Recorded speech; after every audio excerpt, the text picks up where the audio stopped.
Pemirsa, Anda kembali di Metro Siang. Kami masih membahas napak tilas 20 tahun tsunami Aceh. Meski duka masih melekat, kita berharap akan pemulihan. Tapi bukan hanya itu, air bah 20 tahun lalu yang menerjang Tanah Rencong harapannya bisa menjadi pelajaran berharga bagi Indonesia tentang penanggulangan bencana. Dan untuk membahas lengkapnya sudah hadir bersama saya jurnalis manajemen bencana dari Media Group, Prihadi. Selamat siang, Mas Prihadi. Selamat siang, Marcel. Apa kabar? Kabar baik, semoga Mas Adi juga sehat. Alhamdulillah. Hari ini kita memperingati 20 tahun tsunami Aceh ya, dan juga ada sejumlah data dan fakta yang akan Anda paparkan sebelum kita berbincang lebih lanjut. Silakan Mas Prihadi. Terima kasih Marcel. Pemirsa, saya akan memaparkan sejumlah fakta dan data terkait dengan gempa bumi yang terjadi pada 26 Desember 2004 yang disertai tsunami di Aceh, yang menjadi salah satu bencana alam paling mematikan dalam sejarah dan menyoroti kurangnya tingkat kesiapsiagaan masyarakat serta kurangnya sistem peringatan dini tidak hanya di Indonesia tapi juga di dunia. Tsunami kesiapsiagaan yang harus diketahui. Kita ke grafik pertama terkait dengan apa saja yang terjadi pada tanggal 26 Desember 2004. Tsunami Aceh terjadi pada tanggal 26 Desember 2004 dengan kekuatan 9,3 magnitudo, waktunya 758 dan kedalaman sekitar 30 km dan berdampak ke 16 negara yang masing-masing berada di Samudra Pasifik. Anda bisa lihat Sri Lanka menjadi bagian dari terdampak dari gempa dan tsunami, kemudian juga Thailand, Bangladesh, India, dan semua negara ini adalah negara-negara yang memang berhadapan langsung dengan Samudra Pasifik. Kita ke grafis selanjutnya. Sejak tsunami 2004, Indonesia telah mengalami perubahan besar dalam manajemen bencana. Beberapa langkah penting meliputi beberapa hal seperti pembuatan undang-undang penanggulangan bencana yang mendorong penanganan bencana secara terstruktur dan terencana. Ini adalah beberapa paradigma baru, pemirsa, yang terkait dengan kebijakan manajemen bencana pasca tsunami Aceh. Yang pertama adalah adanya Undang-Undang Nomor 24 Tahun 2007 tentang penanggulangan bencana, kemudian juga Peraturan Presiden Nomor 8 tentang pembentukan Badan Nasional Penanggulangan Bencana, dan yang terakhir adalah pengembangan sistem peringatan dini tsunami atau INATUS. Paradigma kebijakan ini sebelum tsunami Aceh, Indonesia hanya memiliki Badan Koordinasi Nasional Penanggulangan Bencana atau Bakornas PB yang lebih fokus pada respon pasca bencana. Namun setelah bencana tsunami Aceh tersebut, pemerintah menyadari perlunya pendekatan yang lebih komprehensif. Itulah sebabnya ada Undang-Undang Nomor 24 Tahun 2007.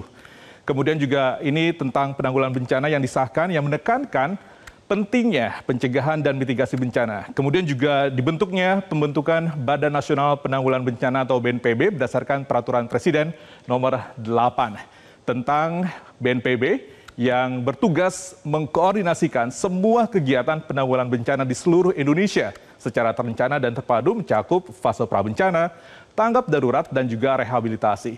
Kemudian adanya sistem peringatan dini tsunami INATUS. Nah, penanganan bencana di Aceh pasca 2004 menunjukkan kemajuan yang signifikan dalam sistem manajemen bencana dan mitigasi. Namun, upaya berkelanjutan diperlukan untuk memastikan kesiapsiagaan menghadapi potensi bencana di masa depan, apalagi potensi megatrust. Ini adalah gambaran negara kita, pemirsa, negara Indonesia, dan sini ada potensi gempa besar megatrust yang berakibat tsunami. Ada 16 segmen yang ada potensi-potensi yang menyebabkan gempa besar yang dapat mengakibatkan tsunami. Saya tadi menyatakan bahwa ada 16 segmen dan ada 2 zona megatrust yang sudah lama tak terjadi gempa alias punya seismic gap, yaitu di Mentawai, Siberut, dan juga di Selat Sunda. Ini usianya sudah 277 tahun, tidak ada aktivitas gempa di 2 segmen tersebut. Nah, yang berpotensi melepaskan energi gempa yang signifikan kapan saja. Kita ke slide berikutnya. Yang menjadi pertanyaan adalah di tengah ketidakpastian kapan megatrust itu terjadi, maka yang perlu dilakukan adalah mempersiapkan diri dengan berbagai mitigasi. Penting untuk melakukan pemetaan dalam gempa, dampak gempa maksud saya, dan juga meningkatkan kapasitas adaptasi masyarakat terhadap bencana. Ada 2 setidaknya prinsip manajemen bencana dalam mengatasi atau mengantisipasi bencana, yaitu mitigasi struktural dan mitigasi non-struktural. Ada pembangunan green belt, ini kita bisa artikan sebagai menanam mangrove di daerah pantai, kemudian juga sistem perlindungan buatan seperti seawall dan juga jalur evakuasi, tempat evakuasi, penguatan infrastruktur, dan juga sistem peringatan dini dan pembuatan peta resiko. Mitigasi struktural ini melibatkan kombinasi antara solusi alam dan buatan serta penguatan sistem peringatan dini dan infrastruktur. Dengan penerapan langkah-langkah ini diharapkan dampak dari bencana tsunami dapat diminimalkan, melindungi masyarakat dan aset penting di daerah pesisir. Kemudian kita bisa juga melihat mitigasi non-struktural, ada edukasi masyarakat, simulasi bencana, dan juga forum kesiapsiagaan dini masyarakat. Nah, mitigasi non-struktural ini pemirsa untuk antisipasi tsunami mencakup berbagai langkah yang tidak melibatkan pembangunan fisik, tetapi lebih kepada kebijakan, edukasi, dan peningkatan kapasitas masyarakat. Nah, pengurangan resiko bencana berbasis komunitas ini juga merupakan bagian dari meminimalisir dampak bencana. Ini adalah sebuah pendekatan proaktif dalam menghadapi bencana yang melibatkan masyarakat secara aktif dalam mengidentifikasi, menilai, kemudian juga mengurangi resiko bencana di wilayah mereka, melibatkan berbagai inisiatif yang dirancang dalam memberdayakan masyarakat dalam mengelola resiko bencana. Antara lain, kita ke slide berikutnya. Pengurangan resiko bencana berbasis komunitas, kita ada edukasi dan juga pelatihan, simulasi bencana yang harus dilakukan secara berkala, pemberdayaan masyarakat. Mereka masih harus dilibatkan pada saat simulasi dan juga masih harus mengetahui dampak-dampak dan resiko bencana apa saja yang dihadapi mereka ketika mereka berada di lokasi bencana atau lokasi tempat tinggal. Kemudian juga kolaborasi dengan pihak eksternal, karena tidak hanya sekedar masyarakat saja yang berdampak, tapi juga pemerintah, kemudian juga NGO dan mereka-mereka yang peduli terhadap penanganan bencana. Kemudian juga partisipasi dalam perencanaan, ini merupakan bagian dari pengurangan resiko bencana berbasis komunitas. Karena tidak lain adalah masyarakat itu sendiri yang harus dan paling tidak berhadapan dengan bencana itu sendiri. Jauh dari jangkauan pemerintah, masyarakatlah yang berada di ujung tombak bencana itu terjadi. Kita ke slide berikut ya. Nah, di individu, masyarakatnya itu sendiri juga masih harus sadar bahwa sebagai individu masyarakat wajib menyiapkan diri sebagai bentuk kesiapan atau kesiapsiagaan ataupun pencegahan, salah satunya dengan membekali diri dengan tas siaga bencana apa aja isinya. Anda bisa lihat ada makanan ringan, kemudian juga masker, P3K, radio, ponsel, pakaian paling tidak 2 hingga 3 hari, kemudian juga perlengkapan mandi, senter, peluit, uang, dan juga surat-surat penting. Kenapa 2 hingga 3 hari? Karena estimasi adalah jangkauan ketika tim penyelamat agak susah menjangkau daerah, paling tidak masyarakat sudah menyiapkan kebutuhan dasar mereka selama 2 hingga 3 hari. Seperti itu. Kita akan juga melihat segmen atau slide berikutnya.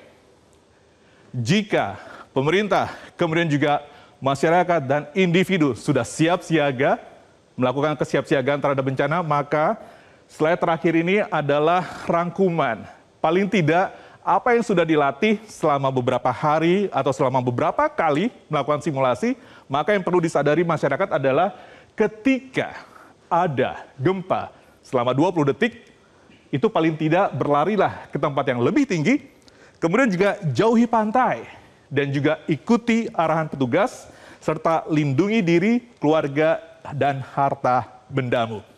Ini adalah bagian dari langkah selamat dari tsunami.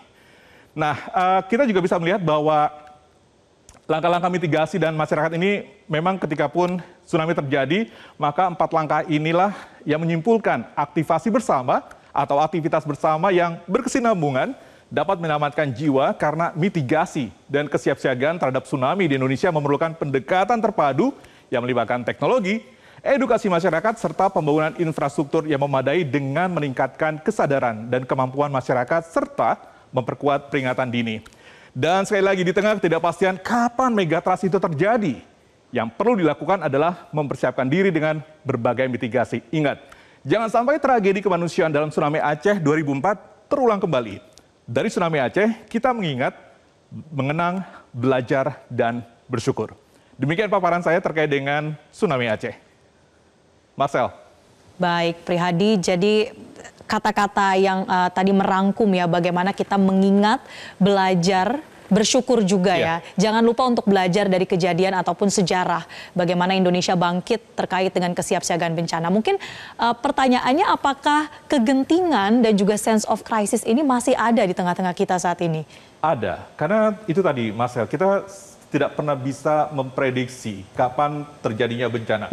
Potensi pasti ada, tapi yang menjadi pertanyaan itu tadi kan, di tengah ketidaksiapan kita atau